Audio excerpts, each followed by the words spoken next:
სადღაც მილიონები უჯდება, ამას არასამთავრობო ორგანიზაციის წარმომადგენლები ამაზე საუბრობენ, რომ მილიონები უჯდებათ, გნებავ ტოტო კუტუნიას, გნებავ ჩაკირას თბილისში მოწვევა.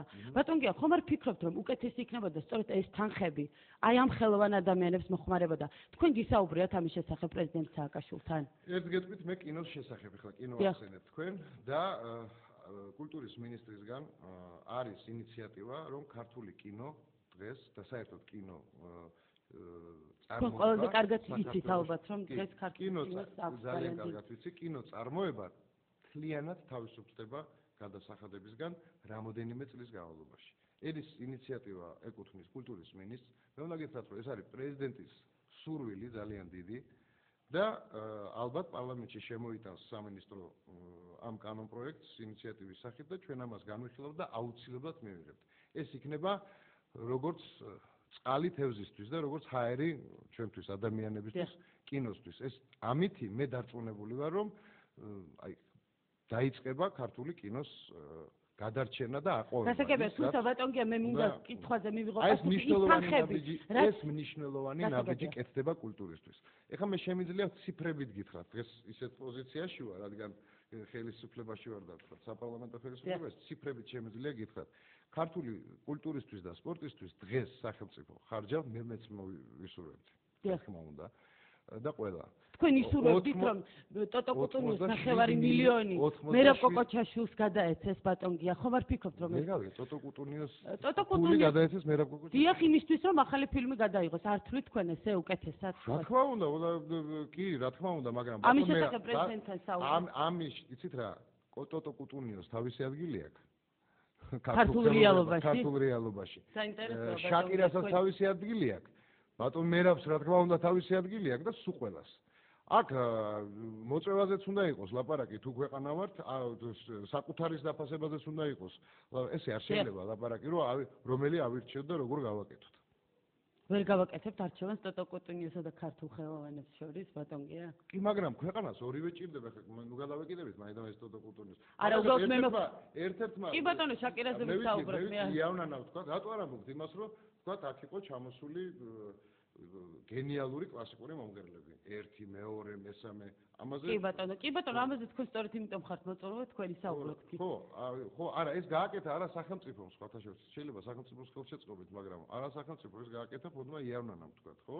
ბატონო პაატა ბურჭულაძე. ამაზე რატო არ ვლაპარაკობთ? იმიტომ რომ აუცილებლად როცა ბატონ პაატა ბურჭულაძე იქნება ჩვენი გადაცემის სტუმარი, აუცილებლად ვისაუბრებთ ამის შესახებ, მაგრამ რადგან ტოტო კუტუნიას და შაკირა ხელისუფლებამ გამოიყვანა სწორედ ამიტომ შეადაროთ ბატონი მერაბი უნდა შეადაროთ, აი ჩამოიყვანოთ ვინმე კარგი იტალიელი კინო რეჟისორი, და არა შაკირას. და არა შაკირას. მე არ ვადარებ ბატონია, მე არავითარ ესტრადის, იმიტომ რომ ისინი საესტრადო მომღერლები არიან. და საესტრადო მომღერლებს უნდა ასე ვთქვათ. კი ბატონო. და არა ბატონ მერაბ კოკოჩაშვილს. არა, მე არ ვადარებ ბატონო. მე ვთქვით ახლა ეს. მე ვთქვი რომ უკეთესი ხომ არ იქნება რომ ეს თანხები რომელიც ტოტო კუტუნიოს ჩამოყვანაში იხარჯება, ხომ არ იქნება უკეთესი თქვენ როგორ ფიქრობთ ხო ბატონ გია კითხვა დაგისვით.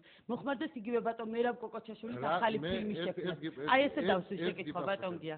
რაც უფრო მეტი თანხა მოხმარდება ქართული კულტურის განვითარებას დარწმუნებული იყავით იმაში, რომ მე ამის მომხრე. რასაკვირველია. ბატონ გია, იცით, მინდა გკითხოთ, თქვენ ერთ-ერთ თქვენ საგაზეთო ინტერვიუში საუბრობთ, რომ პრეზიდენტმა ომის შემდეგო დემოკრატიის მეორე ტალღა გამოაცხადა, ეს ტალღაო ამუშავდაო და ჩვენ მუშაობთ, ოპოზიცია კიდევ ყვირისო. ესეთი განცხადება გაქვთ ერთ-ერთ საგაზეთო ინტერვიუში ამის შესახებ ისაუბრეთ. თუ შეიძლება, რაში გამოიხატება დემოკრატიის მეორე ტალღის ამუშავება, იქნებ მოგვახსენოთ. რაში გამოიხატება? გამოიხატა პირველი ის, რომ აი ტელევიზიებში დაიწყო ის პოლიტიკური დებატები და მე მგონი, რომ ეს ძალიან კარგია, პოლიტიკური დებატები, რომელიც არა მარტო თქვენთან, თითქმის მთელ სატელევიზიო სივრცეში. გაზეთებს ეს მანამდეც არ აკლდათ, მოდით ასე ვთქვათ. დიახ. არა? ეს პირველი. მაგის გარდა ძალიან მნიშვნელოვანი ნაბიჯები იდგმება თვითონ პარლამენტში, აი ახლა ყოველდღე ამაზე თითქმის საუბარი, რომ პარლამენტმა მიიღოს მეტი უფლებები და პრეზიდენტს შეეკვეცოს ეს უფლებები, ამაზე მუშაობს. და ასე შემდეგ და ასე შემდეგ. ძალიან ბევრი საკითხებია. ძალიან ბევრი, რომელიც ამ დემოკრატიის მეორე ტალღას თავისუფალი სასამართლო, რომელიც ყველას ასე გვენატრება. დიახ.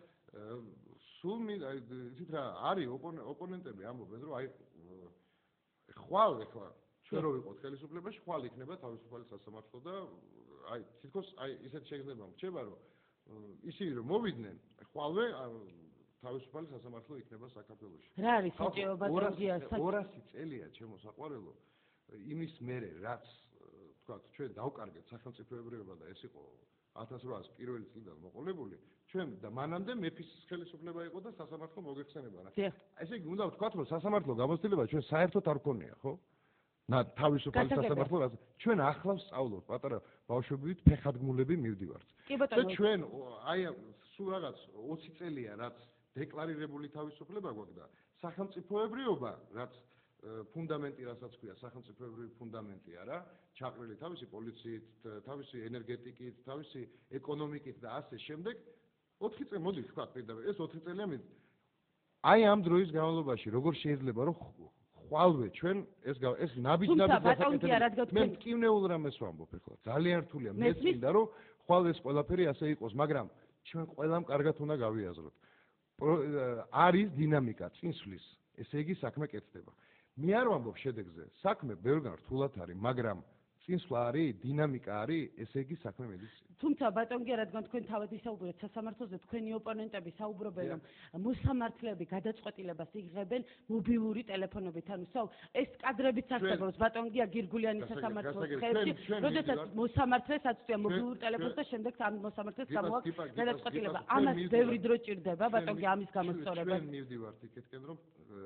მოსამართლე იყოს აბსოლუტურად თავისუფალი, მას მიენიჭოს ცხოვრების ბოლომდე, მერტო 100 წელიაც თითოეული მათგანი, მიენიჭოს უფლება, რომ ის იყოს მოსამართლე, ის იყოს მაღალი ხელფასით და ასე შემდეგ და ამისთვის ძალიან ბევრი რამ კეთდება, რომ სასამართლო იყოს თავისუფალი და ნაფის საჯულთა ინსტიტუტი, რომელიც ახლა შემოდის საქართველოში, მე ძალიან ფრთხილად უყურებ ამის საქართველოს პირობებში.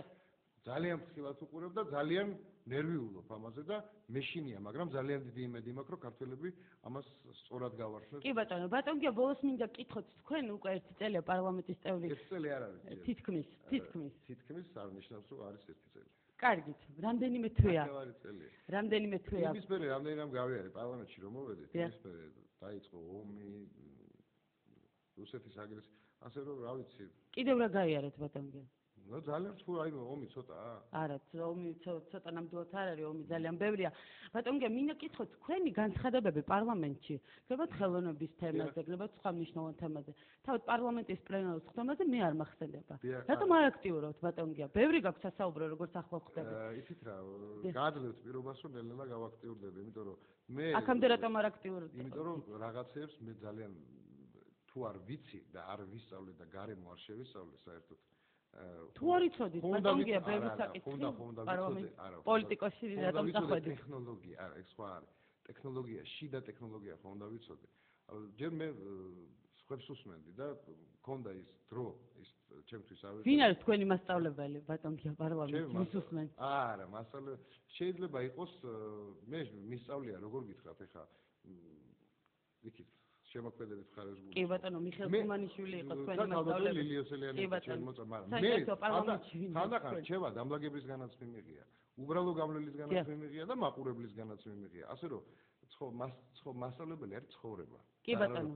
ბატონგია, ხო არ გაქვს კიდევ დამატებით რაიმე სათქმელი ჩვენ სამწუხაროდ უნდა დავუშვათ. არაფერი მე სანამ დასრულდება ყველაფერი მინდა ერთი რამ ვისურვო და თქვა რომ ძალიან კარგია დემოკრატია და რაც უფრო მეტი იქნება ეს ყველაფერი და რაც უფრო ჩვენ ბევრს ვიკამათებთ ოპონენტებზე მაქვს ლაპარაკი ეს ძალიან კარგი იქნება მაგრამ ერთი რამ რაც მთავარია ჩვენი ქართული სახელმწიფოებრიობა რომელიც ჩვენ ხელში გვიჭირავს და აი ახლა მე წამოღებული მაქვს რუსულად წავიკითხავ კი ბატონო პროექტ ინსტიტუტა ნაციონალნაი სტრატეგიი ეს არის მოგეხსენებათ ვიღაც ბორის ბორისოვი. ბორისოვი, დიახ. ხო, სათაური არის დესუვერენიზაცია გრუზიი.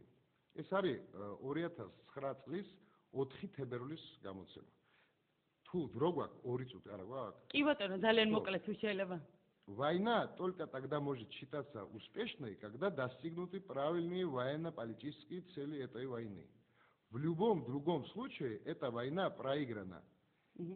Невзирая ни на какие военные успехи. Поскольку даже режим Саакашвили сегодня не смещен, то военно-политические цели войны не достигнуты.